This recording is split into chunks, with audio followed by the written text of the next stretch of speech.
hi everybody. I am Nina Sharma. I'm the Interim Executive Director of Project X-ITE, and I am thrilled to chat with you guys today. If you guys see up in the, at least she's in my top left corner, Kanita Heng Snow is our Assistant Director at X-ITE and is sort of the power behind all of these things actually coming to life. So thank you, Kanita, for getting us all set up today. I am joined today by a friend, a student, a sometimes pain in my butt, but really great guy named Will Elverson. Will, say hi. Hello. Will is a senior at DU. Will is a senior at DU, and he is the co-founder of a company called Cultivo Media. And Will is going to be our guinea pig today. So without further ado, I'm just going to jump in. So I am an incredibly casual presenter. If you guys have questions, feel free to ask them throughout. Just ask them in the chat function if you can, just so we're not all trying to talk over each other. That just sometimes gets a little tenuous. But I will leave time at the end where we can have an open discussion as well. But if you have questions throughout or I'm not explaining something well enough or you need repeating because I sometimes speak kind of quickly, that's fine too. Just shoot me a note or to everyone or just to me in the chat.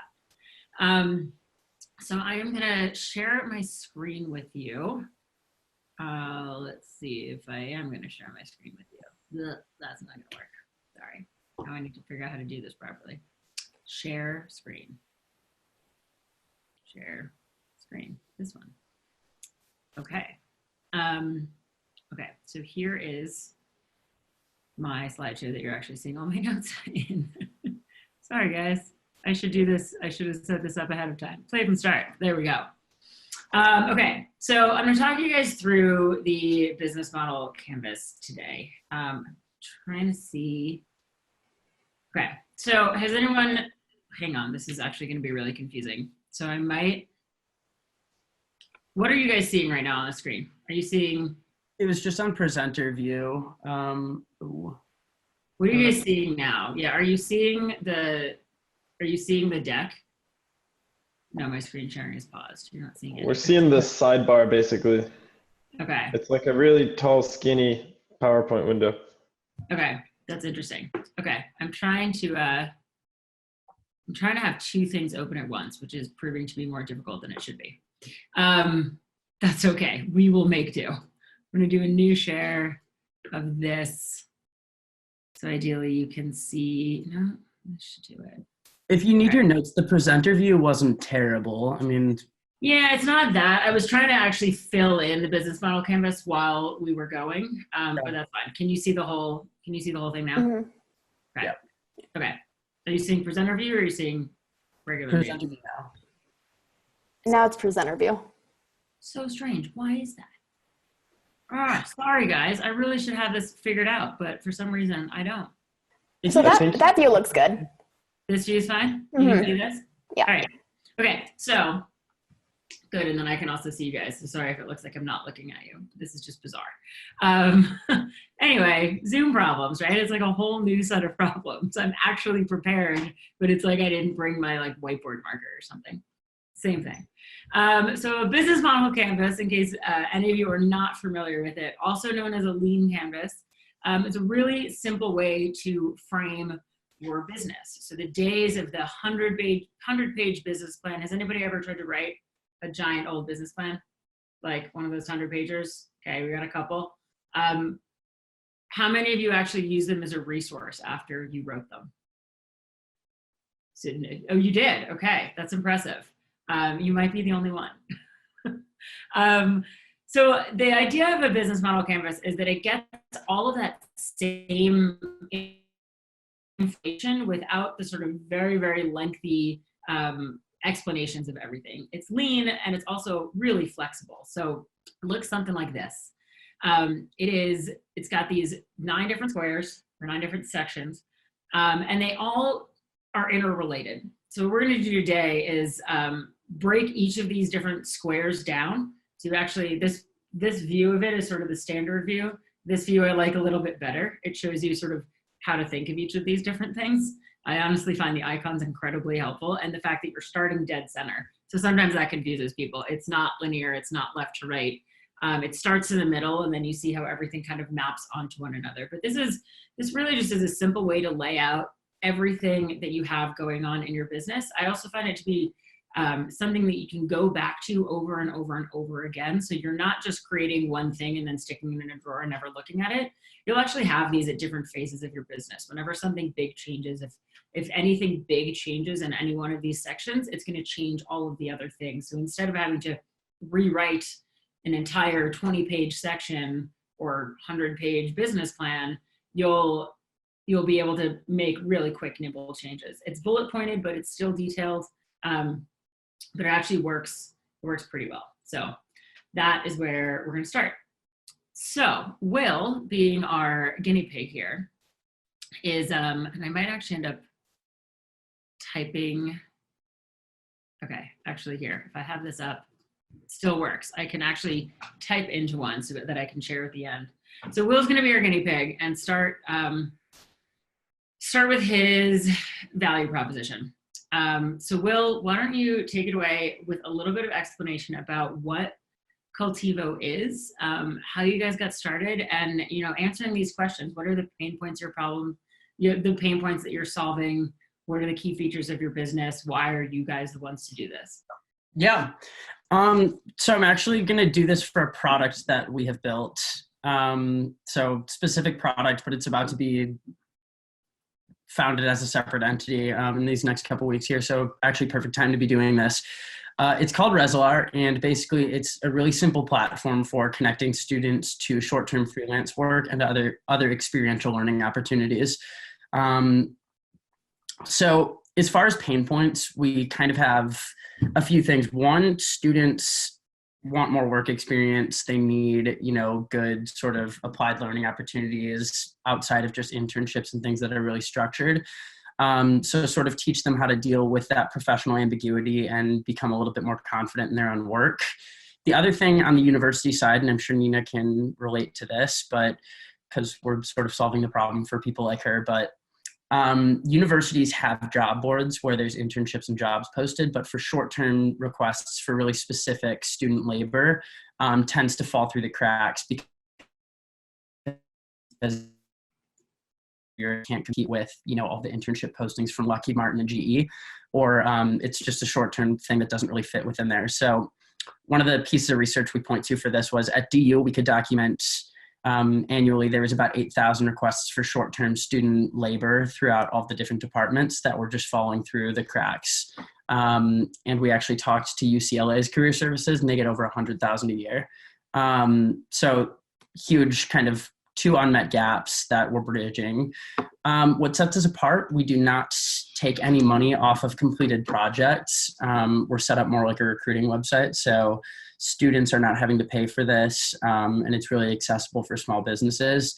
It's also kind of on the university side.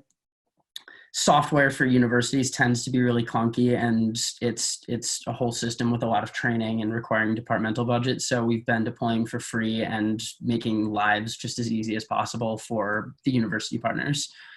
As far as key features, it's pretty simple. I mean, the platform itself is simple. We set it up on university-specific networks. Our deployment costs are really low. And then we have press and marketing kits that we provide for our university partners. And other than that, I think not, a hard feature, I guess, but people like the fact that we're built by students for students and really close to the university atmosphere that we're trying to operate in. And why I'm the best person to launch this business, along with the great team I have, sort of experience within the university side of things. Myself and my co-founder were both student government. We've done some consulting projects for the university, but we also understand the student freelancer aspect of this. So we have sort of that unique dual perspective that's required to launch this successfully. Awesome. That is great. Here, so I'm going to go on to this. So that's essentially, I'm actually building one of these right now. So Will, it's your lucky day. You're going to have a filled out one of all of these. So I know, that's why I agreed to do this. Someone else doing all the work for you. No, you're talking it all through. I'm just your scribe. Okay, so that's your value propositions. So the next section we're going to talk about is customer segments. And you've actually touched on pretty much every one of these boxes in that whole overview. which is okay. I think the other thing to keep in mind when doing this is to like brain dump and then sift. Sift everything, sort everything out, and figure out which boxes it goes into. So the next part we're going to jump to is customer segments. So customer segments, oh, where is it? Here it is. Okay, so who are you targeting? This is who is a product target. Is it, I mean, and yours is actually a multi-sided market. It's really like a three-sided market. But who are you targeting? You already talked through pain points. Why would they buy this from you? What are their different descriptors? What are the segments within these segments? So is it different types of universities? Talk to us a little bit about the different customer segments that you have. You've already talked about this a little bit. You've got these companies and students. So why don't you just sort of break those down a little bit? Yeah, so as far as companies, because universities are more of a key partner, which I know we'll get to because again, we're relying on a lot of support from them and we're not charging them a whole ton right now, without overcomplicating anything. But our core kind of segments that we're looking at are, again, businesses and students. So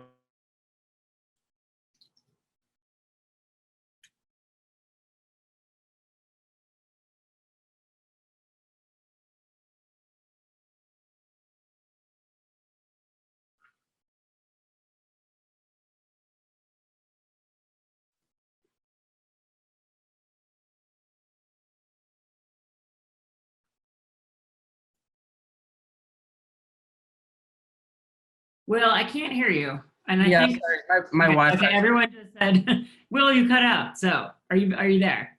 Yeah, I'm back. Can you hear me? Yeah, I can totally hear you now.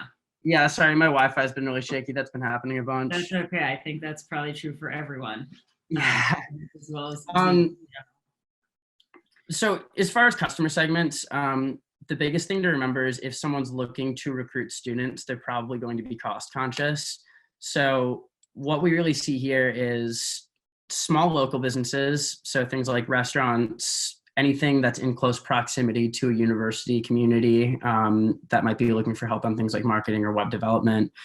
Alumni-owned businesses. So during our pilot at DU, we saw a lot of things like law firms looking for a website to get set up when someone's starting their own practice or just wants to support their alma mater. And then the other one we've actually been seeing is larger agencies looking for subcontractors that they can use inexpensively, but end up starting to recruit. So I'd say those are sort of our three main segments. The pain points are either like for small businesses or alumni, it's just, I need something done, but I don't need to hire a full-time person. I don't want to spend a bunch on it. Mm-hmm. Whereas for some of the larger companies, like the agencies, you're saying, okay, this isn't a huge priority item, so we can't allocate a ton of budget to it, but I want to get it done and I don't want to spend a ton. And then maybe if it ends up being a really pleasant experience, this is someone that we want to push through a recruiting pipeline later. Got it. So you need this person, but you don't want them full-time. Right. We always say it's a way for organizations to inexpensively and flexibly expand their organizational capabilities based on the various projects that might pop up. Awesome. So can you just, like, you've done a great description. Are you free to say who some of these customers are? I think sometimes if you have one or two examples, it might just help others to really frame who you're thinking of. Yeah. So for small local organizations, we had, like a project from Lost Coffee for, a small marketing campaign come up. So things like, small restaurant groups or, local startups. So we'd talked to a couple companies through RVC and people just said, okay, yeah, I want to get a computer science student to build a new web software for us. Alumni-owned businesses, like I said, a lot of law firms, a lot of alumni-owned restaurants that need, photography or things like that. Mm-hmm.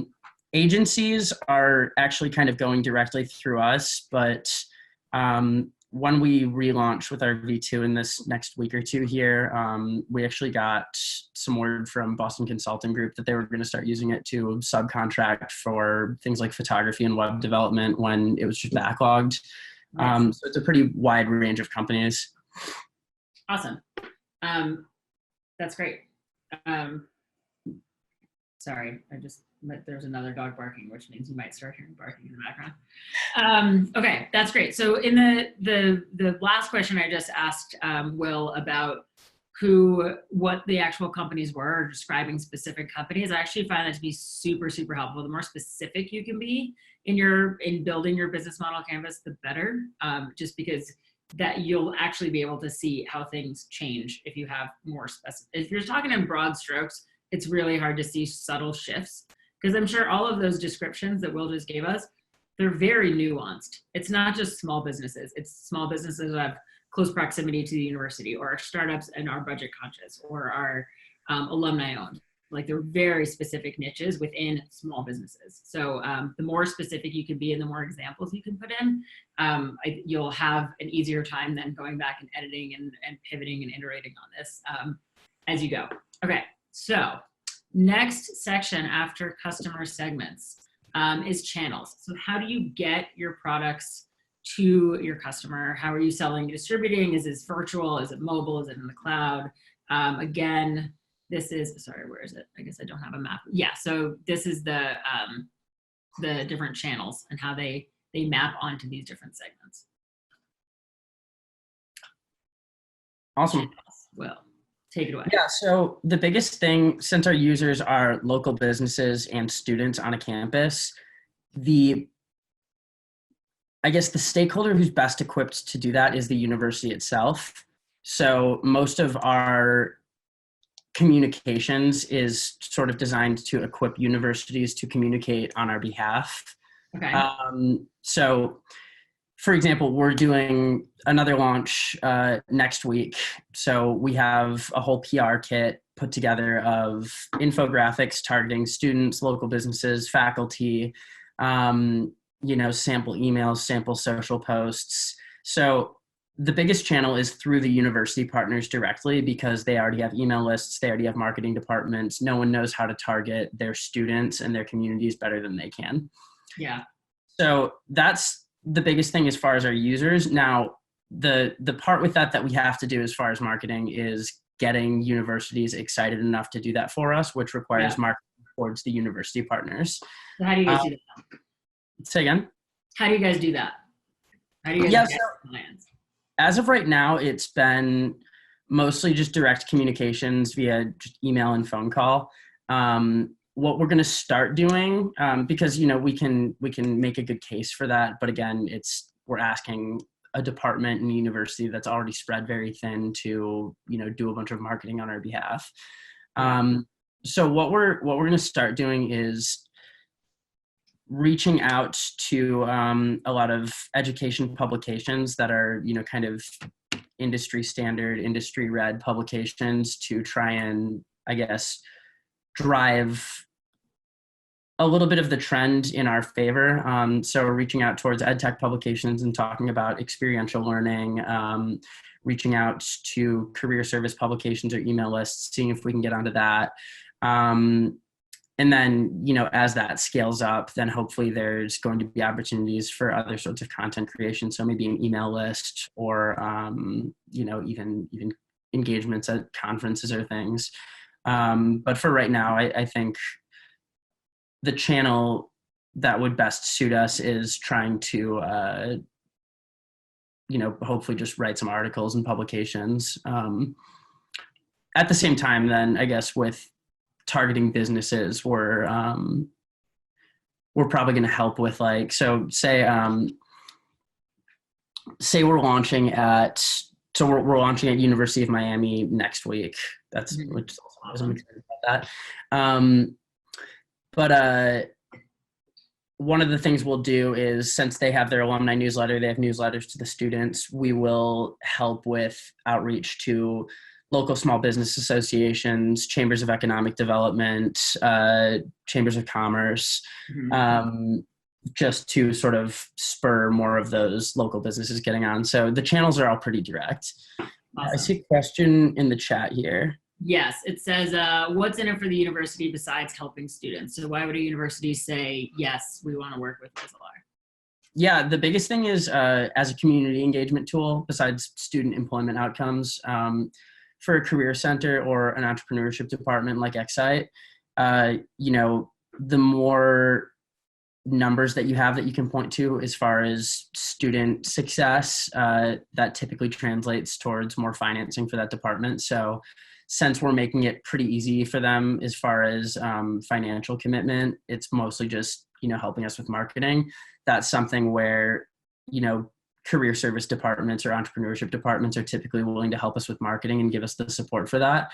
As far as an alumni engagement tool or a community engagement tool, it's also something where on part of the university, it shows that they're kind of looking for new ways to engage with the communities around them. And it kind of flexes their muscles as far as how well they're able to prepare students for the real world, because you're getting kids coming in and building websites and doing photography projects and learning these professional skills before they've even graduated. And that tends to be a lot of good PR cred for the schools. Awesome. Great answer. Rolf, good answer? Okay, nodding. Great. Okay, next section. We talked about this a little bit already. How are you acquiring customers? But let's talk more about what your customer relationships are like. So how are you, who do you, I guess the number one thing is, who do you see as your customer? I'm assuming you're not seeing the university as the customer. You're really seeing the businesses as the customer. Is that right? Yeah, I mean, the business is the customer in that they're paying, but the university is kind of our main point of contact. So so we'll get to key partners. We're going to jump to that, and I think that's going to be really dominated by the university piece. But let's talk more about how are you interacting with these businesses? You've created this platform. They found out about it. Now what do you do with them? Yeah. So the biggest thing that we want is obviously a really valuable experience for the businesses that are on this. And we need to go into that with the understanding that they are small businesses, for the most part, small businesses trying to grow. And especially as people running businesses as managers, they're going to be strapped for time. So what we want as far as customer acquisition, usually it's kind of a freemium model. So you get to post a couple projects, invite a couple students for free, and then there's going to be an upsell at a given number of projects. So that sort of implies, okay, you're able to make a financial commitment towards recruiting faster. That would imply to us that you're growing fast enough to justify that purchase. So that's sort of the customer acquisition process. It's pretty streamlined. As far as activating them outside of just a checkout on platform, what we want to end up doing, and this is not just once they've purchased it, but what we really look for is minimizing the chances of anything going wrong on platform. So as soon as an organization signs up, they get what we call a best practices guide, which is, here's how students are going to be preferring that you pay them through. You want to give them 1099s right away, really clearly spell out deliverables, things that are going to minimize the chances of anything going wrong with an engagement with a student. Yeah. We also then have like a really robust user support system. So if there are conflicts that arise, we have a built out system that kind of shows the customer that we've already thought about this and we want to take initiative in helping them with those problems. Awesome. That's great. Okay, moving on to the next section. So now we're going to jump into revenue streams. So this is that, let's see if I can map it onto here for you. So this is revenue streams down at the bottom. So your value propositions and your customer segments, all of these different things. How are you getting paid? How are you getting money in the door? So this is not your pricing tactics. This is not your sort of, this is not like your cost structure, which we'll get to. That's obviously the box next to this. This is you've already mentioned freemium, but so what is the value that the customer is paying for? How are you guys making money off of this? Yeah, so a business can post one project for free and invite 3 students to apply for it. So you have one job opening and 3 students can be invited. Now, if you need to recruit people faster, or if you need to recruit people for multiple positions, that's where you're going to hit kind of that first premium paywall. As of right now, after that point, it's unlimited for $59 a month. We came to that pricing just because it's something that every small business can afford. That's, a couple hours salary for whoever you're going to be hiring. And like I said, if you need to post multiple positions, that would imply to us that you're growing and you can afford to, spend a little bit of extra on that. What we're going to be doing, you get unlimited job postings for $59 a month. Is that right? As of right now, what we're going to be doing is moving that $59 a month towards either 3 to 5 job postings, and then kind of have a super premium for the really fast growing ones that's closer to $299 a month. And that's going to be unlimited plus posting to all Reservoir schools instead of just to one university students. Okay. Got it. So how did you guys come up with those different models? Were you testing that, or is this your version of testing that? We're definitely testing the $59 a month. The biggest thing was we wanted it to be really accessible, especially in, the current situation a lot of small businesses are in. We didn't want to, be charging a whole ton for recruiting. What we did was we looked at a lot of other recruiting softwares. So we looked at things like Upwork, we looked at Built in Colorado, we looked at Indeed, anything that's helping businesses get people through the door. So both for full-time positions and for freelance work. And we kind of ended up seeing sort of standard pricing, and we were appalled at how high it was. So what we wanted to do was cater our budget towards people who we know businesses who are going to be a little bit more budget conscious, especially just with the types of companies that we had already seen on platform. Mm-hmm. So, Built in Colorado, I know their premium recruiting tool is like $1,200 a month. But if it's a small local restaurant that is digging this out of their marketing budget, then that's just not a commitment they can make. So what we're really banking on here is that if we can make the decision really easy for universities and deploy to a lot of universities and then make it really accessible for small businesses, we're going to make our money just off of the sheer scale of subscriptions that we're able to get. Right. So if you're able to tell us, and you definitely feel free to say no, how many companies do you need to get in the door before you guys start actually covering your costs? So 30 companies per university subscribing for a premium version, which during our pilot at DU, we had, granted not premium paying, but we had 50 some companies, and 23% of them posted multiple projects. Our math came out that if a university is bringing in 30 premium paying businesses annually, then that university's market is worth $21,000 to us. So that's something where it's like, 30 is a number that we're pretty confident in, because during our pilot, it was 2 months, we had 50 some businesses, 23 of which posted multiple projects. If we're getting a pretty significant drop off on that and marketing a lot harder, we're pretty confident that 30 is a number we can hit at most universities. So our costs are really low. So, the $59 a month is pretty healthy, even if we miss that 30 number, but I don't foresee it being any lower than that. Okay. Got it. Thank you for that. That was good insight. I just wasn't really sure if we were talking like 400 companies or 5. So good to know. Okay, so that's revenue streams. So we're going to be shifting over to the other side, and it is these two different sides. Believe it or not, there is a reason as to the location of all of these different things in this little business model canvas. So let's hop over to the key activities, which is the section that is right next to value proposition. So again, things are going to map onto those value propositions. For key activities, so what does your business do to deliver on its value proposition? You've talked through a lot of this. And again, some of this is going to seem really redundant. It's good, I think, to just get it all out and brain dump all of it and then figure out where it goes. So as well as saying things, I'm sort of moving things around.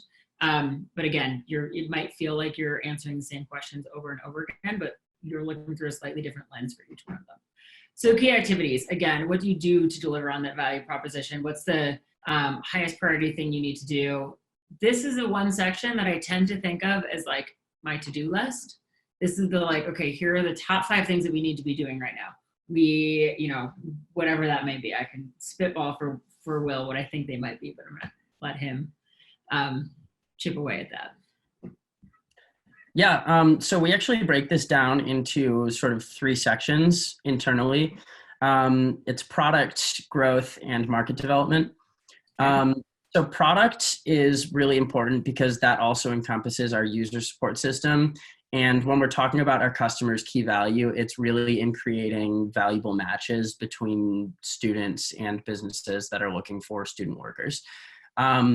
So the product is really functional. It's really simple. I mean, at the end of the day, we're just suggesting good matches for, students and work opportunities. But we always want to be improving the usability of it. So our product development is something where, removing confusion, making better matches, improving time for responses, or improving the rates at which students are able to get work or companies are able to staff people. We're constantly striving to just do that one thing better. So that's definitely a key activity that we wrap into product development. It's just being sure that we're being the best matchmaking site for students and businesses that there is in the world.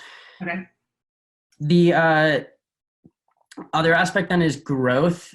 So growth is basically our term for moving into new university markets. And that is just a lot of cold emailing, setting a lot of calls, and more recently kind of our PR push to develop a little bit of national name recognition. So emailing a lot of, today I just emailed a bunch of education publications that, I know a lot of teachers or career services professionals will read.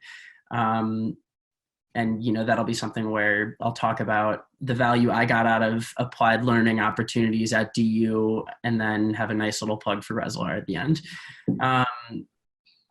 So growth is sort of sales and marketing into one, but not really for businesses. Market development then, say again? The growth piece is really more for growing into new universities. Is that right? Right. Yeah. And then market development is taking the universities that are already using our platform and getting the community and the students really engaged.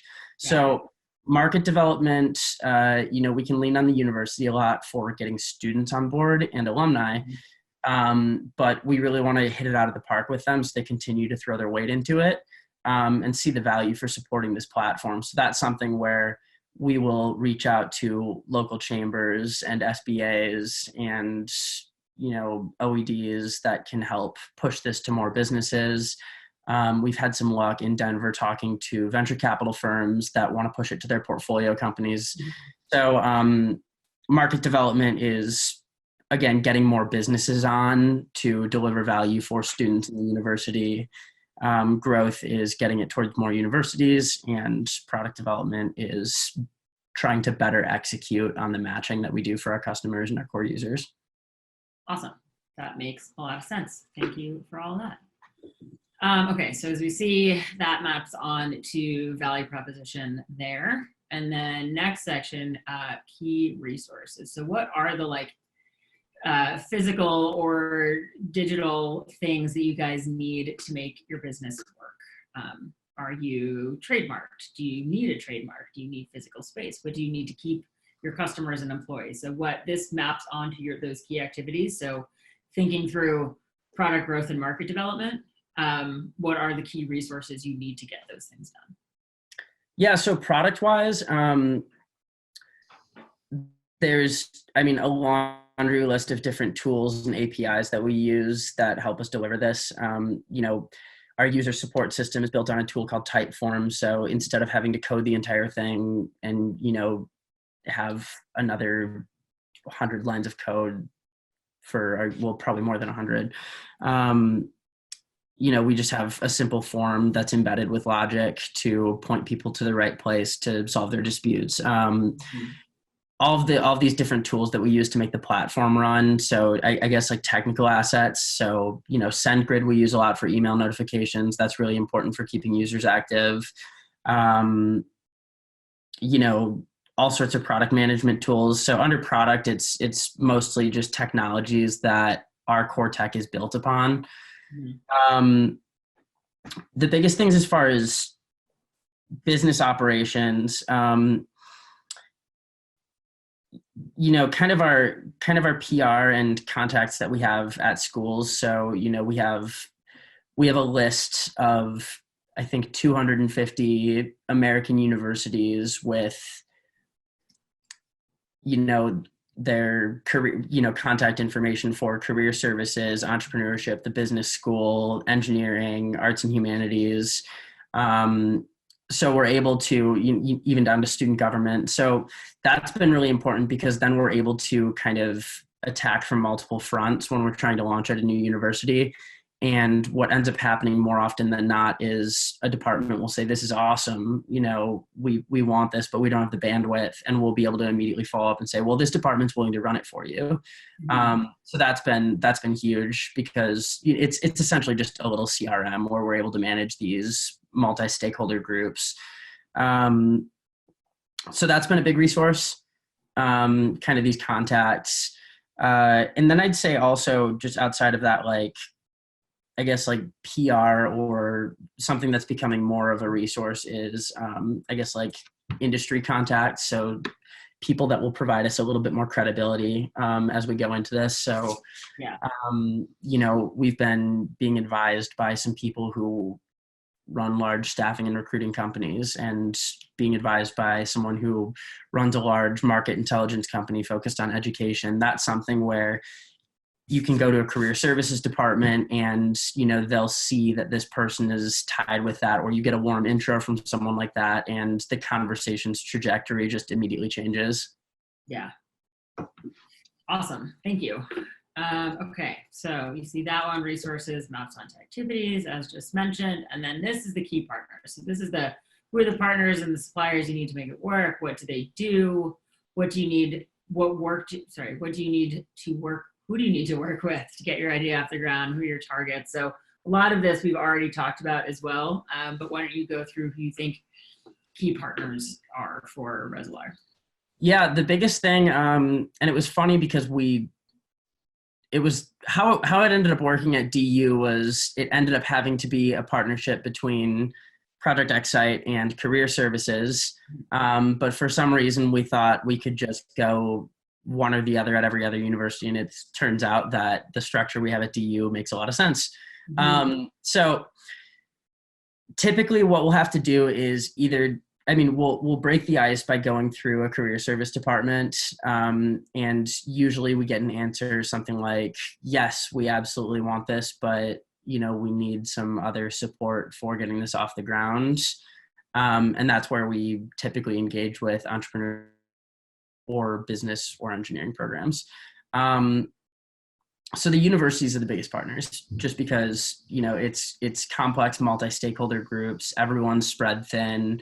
So they need help from each other, but typically we see a lot of kind of politics where, we'll get on there's been times where I call a university and I say, I talked to this person at the business school, and immediately they're just like, okay, I don't want to work with you anymore. So it's hard to it's a very politically charged, incredibly siloed yeah and it's tough because it's the conversations will be we need help from another department, but nobody wants to give up any credit for the work that gets done. Right. So the university is a key partner in that we need typically multiple departments involved, but we also need to tread very lightly, make sure we don't step on anyone's toes. I just saw a question come up for this venture. Are there keystone universities? If you get them on board, will others follow? It's a great question. Yeah, that's a really good question. One of the things we've been trying to push a lot of Colorado schools, just because we can do a lot of the marketing and PR locally to sort of, keep our bandwidth respected as far as getting businesses on board. And that's been great. But we definitely targeted the initial businesses that we want to go for, or initial universities that we want to go for. So, the ones I'll push a lot harder outside of just being warm leads are things like, as far as deals that are in the works. We talked to the director of career services from the University of Wisconsin-Madison, and it turned out that he was on a board for all of the Big Ten career service departments. So that turned from a conversation of how do we launch this at Wisconsin to how do we launch this across the whole Big Ten to 500,000 students.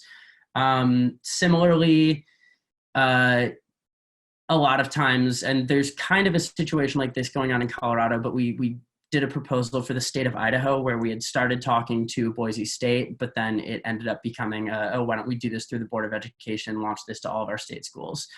And then the other ones would be like, I guess, not quite as set as those where it's, by association, it has to happen between all of these schools. But there are definitely, what I might call like thought leaders or, schools where everyone wants to follow them. And that's something that we're really targeting too. That's why I'm excited that we got Miami on board. We've been pushing UCLA a lot just because those are schools where if we can then go to, University of Vermont or, University of Maine and say, well, UCLA is using it, it's a good platform. So yeah, absolutely. Awesome. So any other key partners outside of those who are the, users of the platform? Are there any other key partners that you think of who are key to getting the product activities, growth activities, and market development activities accomplished? Yeah, I'd say, as far as getting businesses going too, like I mentioned, anything where we can, similar to the answer I was just giving, anything where we can sort of get one domino to fall and then it will have sort of a web of impact is what we tend to look for. So I'd say the other one, just locally within the markets that we operate in, we like to talk to either very active venture capital firms or accelerators or small business associations, chambers, because, if we can get a group like that to say, okay, yes, I will tell all of the businesses that we work with that this can be a good resource, then we've spent, 1 unit of marketing and communications to reach, 20 to 50 businesses. Yeah, that makes sense. Okay, last square. So this is a cost structure. What does it actually cost to have your company operate? You don't have to go into specifics here right now, but what are the most important costs? Are they fixed versus variable costs that you're looking at? What are the economies of scale? Like, just what goes into this? And obviously we've already talked a little bit about that through your revenue streams, figure out how much revenue you need to cover your costs, but what is your cost structure? What are you paying for behind the scenes? Right now, mostly product development. Like I said, we want to continue to do our matchmaking as well as possible. So there's, going to be need for a small seed round in the next, probably month or two here. So just, continuing to get the product to a point where it's not just good enough, but it's really, really excels at what it does. And that's a very, well, not exactly a variable cost, but that's, R&D expense. It's going to be sort of a high initial hump and then level out.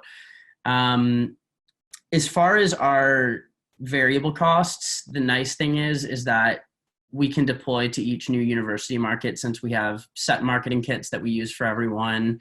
And the platform itself is designed to be what you would call a multi-tenant SaaS platform. So it's designed to take on multiple sectioned users. So it costs us almost nothing to deploy at a new university.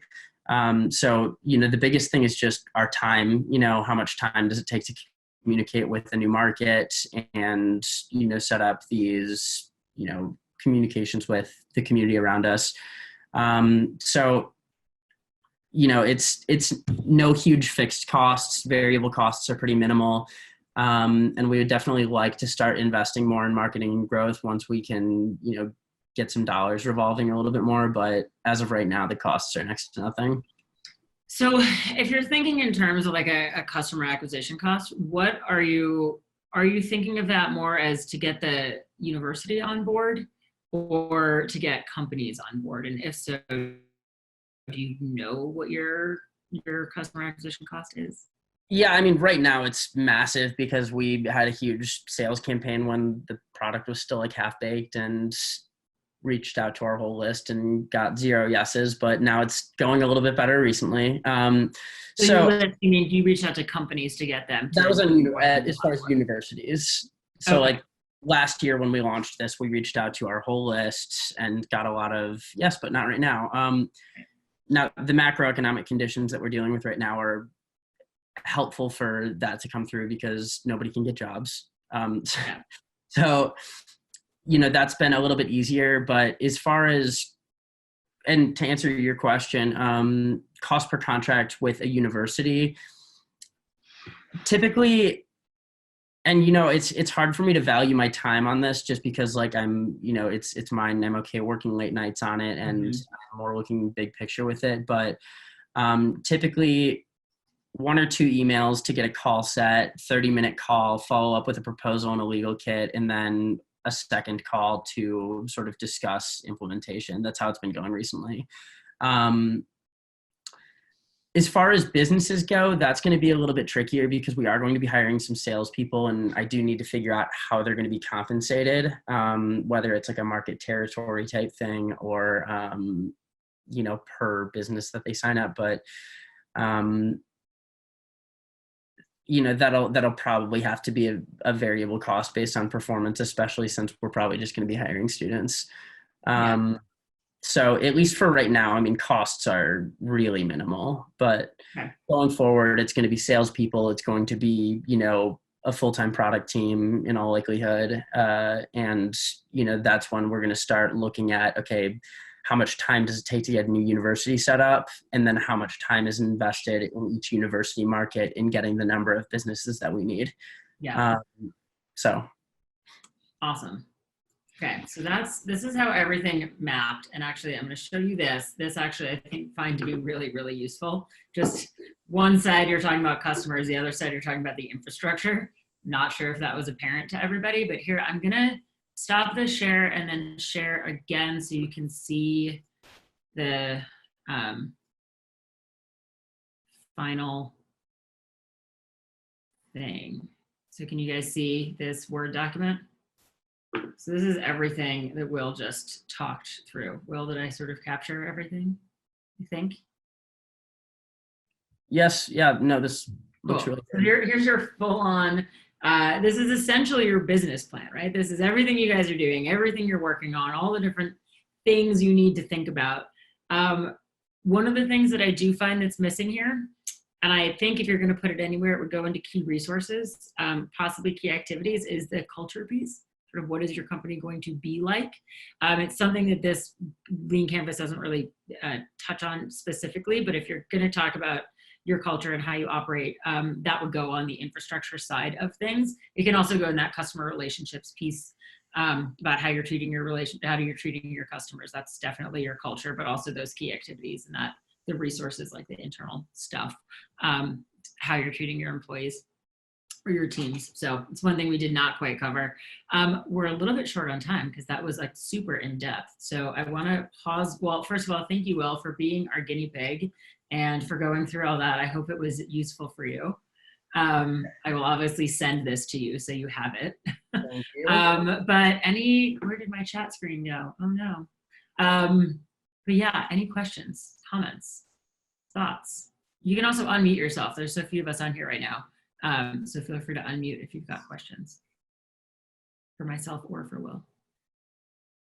Yeah, Rolf, feel free to, you can, oh, here's the chat. Here we go. All right. Well, my question just, Will, has to do with how you do the match. I'm not asking for a lot of mechanics, but are you qualifying the students for a particular job opportunity? And is that all being done through software, or is there human input to do that?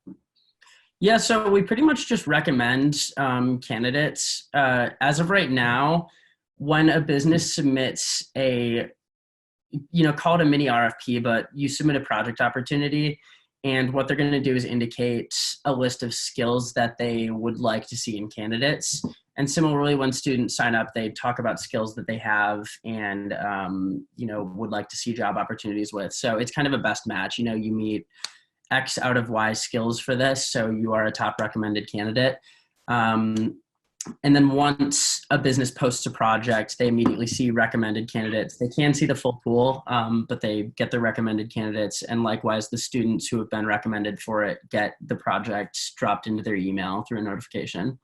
So it's really simple. Awesome. Will, Tim had a question. Do you mind if we share the Resolare canvas as an example for others to use? Yeah, please. Okay. Cool, because this is being recorded anyway, so if not, people can just go back and watch the recording to see everything that's on there. But yeah, so if you've registered for this, I will, I just realized there's no file on this Zoom because it's not my Zoom line. I can't file share. So if you've registered for this, I will send the canvas and the PDF to everybody who registered, if that works. And if you didn't register, you're really a dating service for short-term employment for students. It's exactly right. Yeah. You're like a highbrow dating service. Yeah. It's great. Yeah, so if you didn't officially register for this, drop your email in the chat and I will send you stuff, but otherwise I'll just send it to everyone who registered. And with that, we're at about an hour. So thank you, Will, so much for sharing all of that, for being our guinea pig, and hopefully this was useful for you to think through. Yeah, absolutely.